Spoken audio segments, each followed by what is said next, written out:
Assalamualaikum warahmatullahi wabarakatuh. Shalom. Pertama-tama izinkan saya memperkenalkan diri. Nama saya Bebianti Lipari, NPM saya 12155201220018. Saya kelas C, Fakultas Ilmu Komputer, Prodi Informatika, Universitas Kristen Indonesia Maluku. Ayo teman-teman, simak baik-baik video saya agar bermanfaat bagi kita semua. Banyak yang belum tahu nih, bahwa teknik informatika itu seperti apa sih? Tapi sebelum teman-teman menonton video saya, jangan lupa like, komen, dan subscribe, karena itu semua gratis. Oke teman-teman, di sini saya mau menjelaskan sedikit tentang tugas yang berjudul Pengantar Teknik Informatika.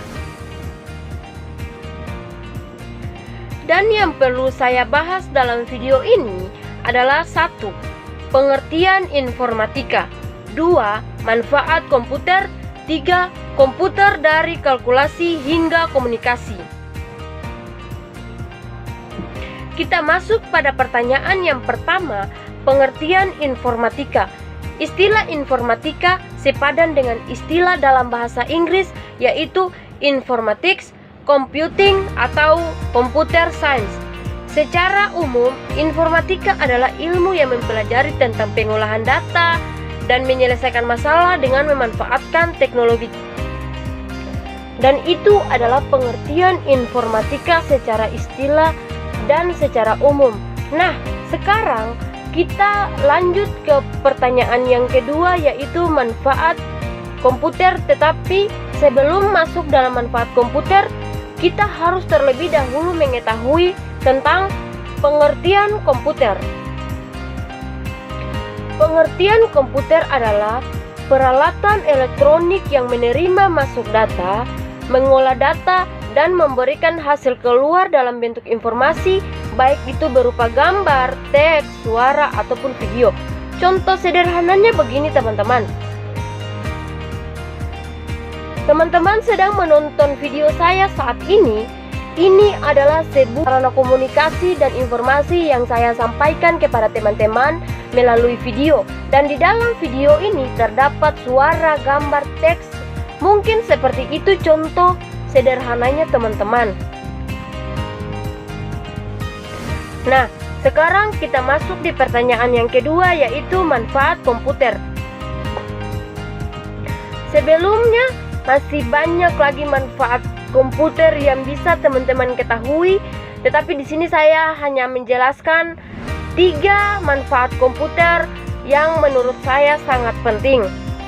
Nah, ini adalah manfaat komputer yang pertama, menjadi sarana komunikasi. Kenapa menjadi sarana komunikasi? Karena komputer adalah salah satu sarana yang paling cepat untuk mengakses semua berbagai teknologi-teknologi yang ada di seluruh dunia. Dan contohnya seperti ini teman-teman. Teman-teman memanfaatkan handphone teman-teman sebagai sebuah sarana komunikasi, misalnya lewat telepon, SMS, email, panggilan video, atau lain-lain. Nah, sekarang kita lanjut ke manfaat komputer yang kedua, sebagai penunjang pendidikan dan bisnis. Di era sekarang ini, banyak manusia yang memanfaatkan komputer sebagai sebuah media penunjang pendidikan dan bisnis. Hampir semua sekolah, perguruan tinggi, atau lainnya di era kemajuan teknologi sekarang telah menjadikan komputer sebagai salah satu alat yang digunakan untuk menunjukkan kegiatan pembelajaran dan bisnis atau informasi-informasi lainnya. Nah, sekarang manfaat komputer yang ketiga, sebagai gudang informasi. Kenapa saya mengatakan sebagai gudang informasi? Karena komputer dapat menjadi media untuk menghubungkan banyak orang, ditambah lagi koneksivitas dengan internet semakin memudah dan mempercepat orang-orang untuk mencari informasi. Komputer dari kalkulasi hingga komunikasi ini terbagi atas 3 bagian, yaitu 1. Mesin proses informasi. Mesin proses informasi salah satunya adalah CPU. CPU merupakan perangkat keras komputer yang juga disebut sebagai unit pengolahan pusat atau UPP pada komputer. Fungsi CPU adalah melakukan berbagai operasi termasuk operasi aritmatika dan logika terhadap data yang datang dari memori atau informasi yang dimasukkan melalui perangkat keras seperti keyboard, memindai, tuas kontrol, ataupun mouse. Dan fungsi CPU yang kedua yaitu sebagai kalkulator. Cuman perbedaan antara CPU dan kalkulator di mana CPU ini lebih kuat daya prosesnya bila dibandingkan dengan kalkulator biasa. Sekarang kita masuk pada komputer dari kalkulasi hingga komunikasi. Yang kedua yaitu klasifikasi komputer. Klasifikasi komputer terbagi atas 6 bagian yaitu 1. Mikrokontroler. Mikrokontroler memiliki semua peralatan pokoknya sebagai sebuah komputer dalam satu chip. Peralatan tersebut diantaranya dalam memproses memori, input atau output. 2. Mikrokomputer. Komputer ini khususnya digunakan untuk single user, biasanya disebut juga dengan komputer desktop atau komputer pribadi. Komputer ini sudah dirancang sedemikian rupa untuk mampu berinteraksi dengan penggunanya. Penggunanya sangat populer pada pengguna ini di rumah atau untuk menjalankan aplikasi bisnis. Ketiga, engineering workstation. Komputer ini lebih powerful apabila dibandingkan dengan komputer pribadi umumnya. Komputer ini digunakan untuk menjalankan aplikasi yang dipakai oleh para ahli teknik dalam melakukan perhitungan dan penyelesaian pekerjaan aplikasi yang sering digunakan lebih cenderung pada software yang melakukan berbagai perhitungan baik secara 3 dimensi maupun secara matematika lainnya.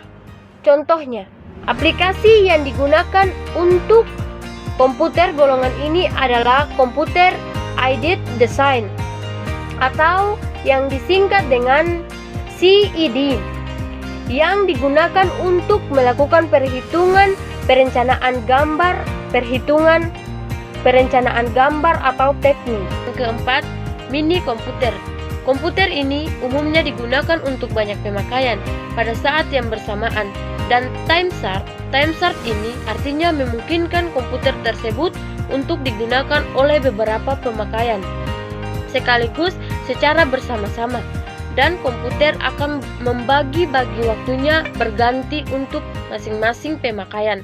Tentunya pergantian waktu layanan ini tidak terlalu terasa bagi pemakaian, mengingat pemakaian waktu dihitung dalam waktu yang sangat sempit atau dalam 1% atau detik, tergantung sistem yang digunakan. Dan yang kelima yaitu mainframe. Pada tahap awal mulanya era komputerisasi, mainframe merupakan salah satunya komputer yang ada pada waktu itu. Mainframe ini dapat melayani ratusan pengguna pada saat yang bersamaan. Komputer ini mirip dengan mini komputer, namun lebih besar dan lebih mahal.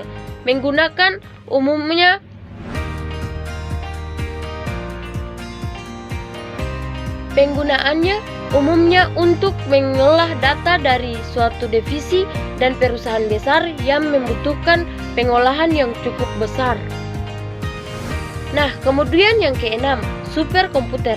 Komputer ini merupakan komputer yang powerful, yang ada aplikasi yang digunakan biasanya lebih cenderung untuk penelitian ilmiah. Komputer ini biasanya memiliki beberapa proses sekaligus untuk menjalankan tugasnya.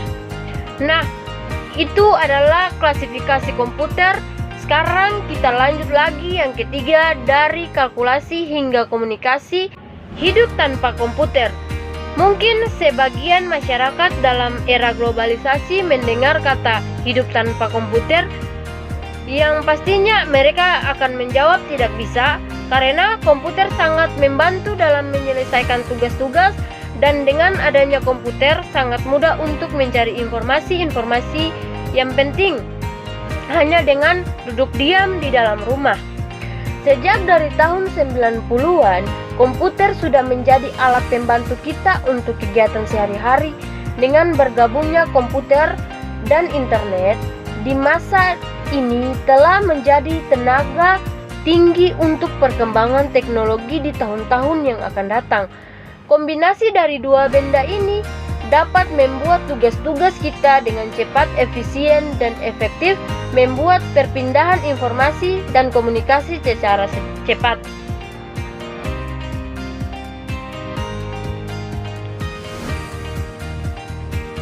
Oke, mungkin itu saja yang perlu saya sampaikan dari pengertian informatika, manfaat komputer dan komputer dari kalkulasi hingga komunikasi. Dan di sini saya mempunyai dua simpulan, dan ini menurut saya sendiri. Simpulan yang pertama menurut saya, komputer itu adalah mesin mempermudah. Kenapa saya berpendapat seperti itu? Karena di dalam komputer ia dipenuhi oleh aplikasi-aplikasi, data-data, dan program untuk mempermudah pekerjaan sehari-hari dalam hal informasi dan komunikasi.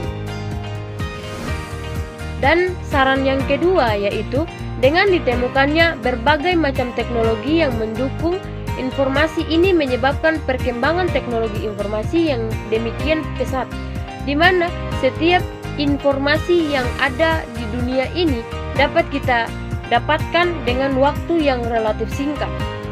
Mungkin itu saja yang bisa saya sampaikan. Kurang dan lebihnya saya mohon maaf. Wassalamualaikum warahmatullahi wabarakatuh. Shalom.